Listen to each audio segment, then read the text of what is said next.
They had been texting back and forth for a month or so, but no one was moving the conversation towards a date. Is this a red flag?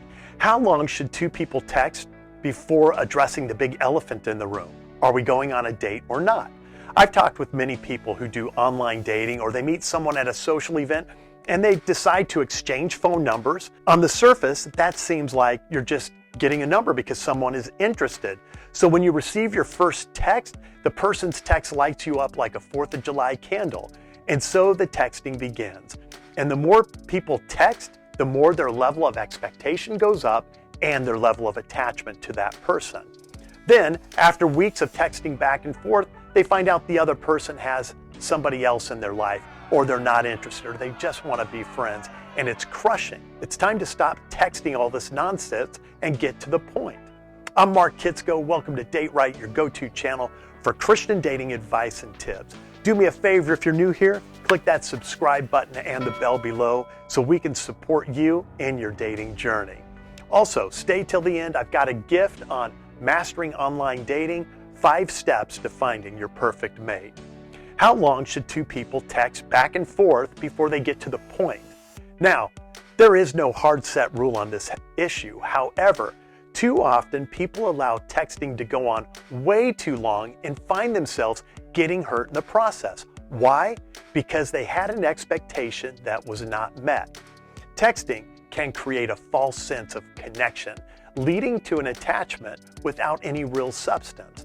First, understand that some people just text because it meets their needs for connection, but they have no intention of asking you out on a date or being interested in you. It's simply they get a need met by having your attention. If you've been texting for over 3 days, be honest with yourself for a moment. Do you want another friendship? Do you want carpal tunnels from texting? Or do you want a date? If you want a date, here's what you need to do. Text this: I enjoy our texting, but I prefer meeting in person and having a conversation. If they don't bite on this, they don't ask you out, then chances are you're wasting your time. If you're a guy, don't expect her to initiate. Go ahead and initiate it. Or you can text, hey, I'm heading out to meet someone. Have a good evening. Leave it at that. If the person you're texting is interested in you, they will be curious as to who someone is. They'll probably even joke and say, who is it? Are you going on a date? Send an emoji and just say, someone who wants to meet with me in person. Or you can be more direct with your text and say, would you like to meet in person sometime? This question helps you determine where the other person's at. Are they interested in moving it offline or moving it towards a real connection? Or you could text, what are you looking for in a relationship? Now that can open up all sorts of things, but in reality, it can close a door instantly or it can open it up for a more meaningful conversation. Or you could ask, are you currently dating anyone? While this question may seem more direct, it can provide valuable information about the other person's dating status and level of commitment. Sometimes they may say, yeah, I'm dating someone, all right? And that's not cool. So here's some personal advice. Understand your worth. If someone is not giving you the respect and attention you desire, ask them what's going on or cut bait. Limit your texting. Don't respond every time somebody sends you a text like you're just right there to respond to them. Take your time in responding.